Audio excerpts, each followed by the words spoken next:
And we are just breaking apart all sorts of birds this morning, but it is for a good cause. About 400 people are going to be coming up here later. Check out all this food. Each truck was carrying about 1,100 cases of food.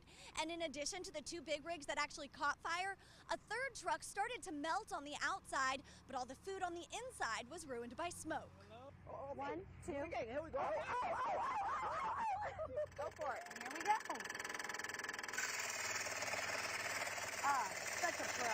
But police officers say this could have just been so much worse if the driver did not see the school bus there at the last minute.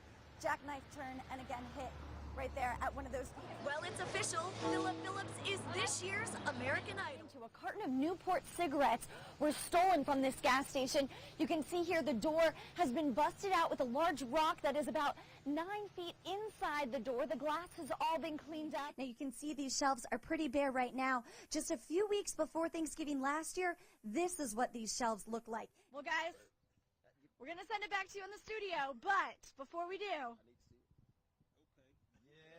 we all know we're not supposed to text and drive, but many people still do it. And what's the law say about apps? Is using those illegal too? There are plenty of people who don't even try to reply to the text, that are just reading their phone or even talking on the phone, that don't get to walk away. This is Brandy Heldenberg's car. She wasn't even texting, but she walked away. Caleb Sorahan wasn't so lucky. He was reading a text when he veered across the center lane and hit a lady and her passenger who were pulling 6 horses. He hit them head on, and he never had a chance. And they found the phone in his lap. Texting takes your eyes off the road for about 4.6 seconds. Going 55 miles an hour, that's like driving an entire football field blindfolded. I do it, and I know it's wrong.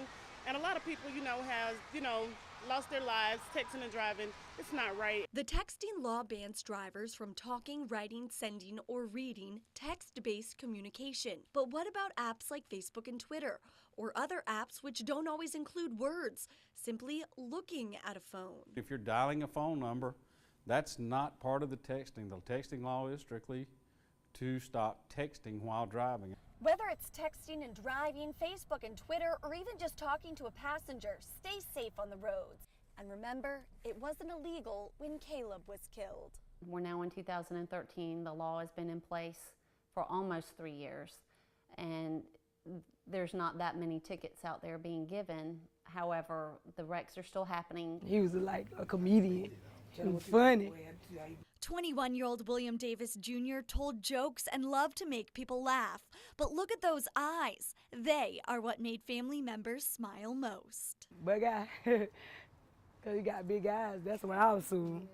Ever since we were little, that's what we used to call them, bug eyes. Davis's family won't get to hear his jokes anymore after he and 20-year-old Desmond Williams were shot and killed Sunday night standing outside a car on Willard Avenue. An unknown type vehicle at this time, we don't have a description on the vehicle, passed through the area and fired multiple shots towards the vehicle. Albany police say stray bullets also hit the home behind the shooting, whose family has a 4-month-old baby.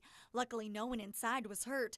Davis's family says he was just in the wrong place at the wrong time. Officials are investigating to see if this shooting was gang-related. With these kinds of crimes, they say public cooperation is key. If they see any suspicious activity that needs to be reported to police, report it immediately. This is not the time to be quiet. 2 people have lost their lives. Detectives are working to name possible suspects, while Davis's family is doing all they can to keep the memory of Bug-Eye alive. Rest in peace, Buckeye. Let it shine, Buckeye. Let it shine. Melanie Kendall, Fox 31 News. This is a water-powered grist mill. Brock is a second grader 8 who does historical interpretations at the Georgia Museum of Agriculture. We had these kind of watches back in those days. He'll teach you how to make cornmeal as you experience daily life on a 19th century farm. Now we're supposed to bounce it down. Got a bag of cornmeal. Brock started working here at the grist mill shadowing his grandfather. After just 3 days, he was doing it all himself. I decided that I could do a little bit the first time, and the second time I could do barely, and then this time I could do all of it. So now really all I do out here just when I'm at the grist mill It's what you saw me. I bagged the grits on meal, and he does interpretation, does the tying up of it and everything. But Brock is a special kid.